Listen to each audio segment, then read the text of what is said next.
اللہ تعالیٰ نے سورہ صف کی آیت نمبر 4 میں یہ بات ارشاد فرمائی ہے کہ بے شک اللہ ان لوگوں سے محبت کرتا ہے، پیار کرتا ہے جو اس کے راستے میں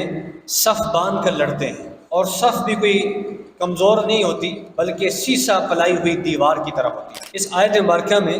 ان لوگوں کے لیے جو اللہ کی راہ میں جہاد کر رہے ہیں، اہل اسلام کی حفاظت، ان کا دفاع کر رہے ہیں، مسلمانوں کی املاک کا، مسلمانوں کے شہروں اور ان کے ملکوں کی حفاظت کر رہے ہیں، ان کی فضیلت کو بیان فرمایا۔ دنیا میں ہر انسان جو اللہ کو مانتا ہے، اللہ کو اپنا رب سمجھتا ہے، وہ اس بات کا دعوے دار ہے یا اس بات کی خواہش رکھتا ہے کہ میں اللہ سے محبت کرتا ہوں، لیکن یہ وہ خوش نصیب ہیں کہ جن کے بارے میں اللہ فرما رہے ہیں کہ میں ان سے محبت کرتا ہوں۔ کتنی بڑی بات ہے کہ اللہ رب العالمین ان سے محبت کرے، ان سے بڑھ کر کائنات میں افضل ترین لوگ کون سے ہو سکتے۔ اور محبت کی وجہ اللہ نے بیان فرمائی، وہ یہ ہے کہ یہ دشمن کے مقابلے میں سیسا پلائی ہوئی دیوار کی طرح ہوتے ہیں، ٹوٹتے نہیں ہیں، بکھرتے نہیں ہیں، ان کے حوصلے پست نہیں ہوتے، میدان سے پیچھے نہیں بھاگتے، دشمن کو پیٹھ نہیں دکھاتے، بلکہ مردانہ وار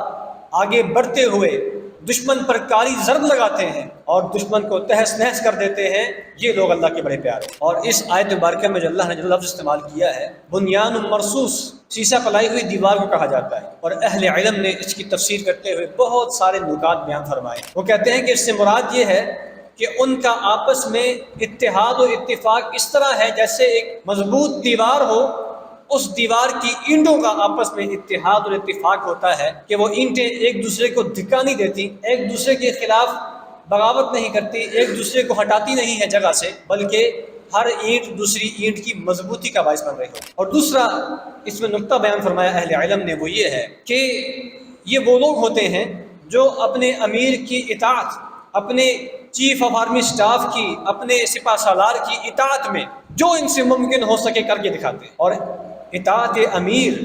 اپنے لشکر کے امیر کی اطاعت، یہ بہت ہی خیر و برکت والا کام ہے۔ تو بنیان مرصوص کا معنی، اس کی تفسیر میں اہل علم یہ بات بھی رکھتے ہیں کہ یہ لوگ اپنے امیر کی اطاعت میں بالکل بھی غفلت کا مظاہرہ نہیں کرتے۔ اور تیسری بات،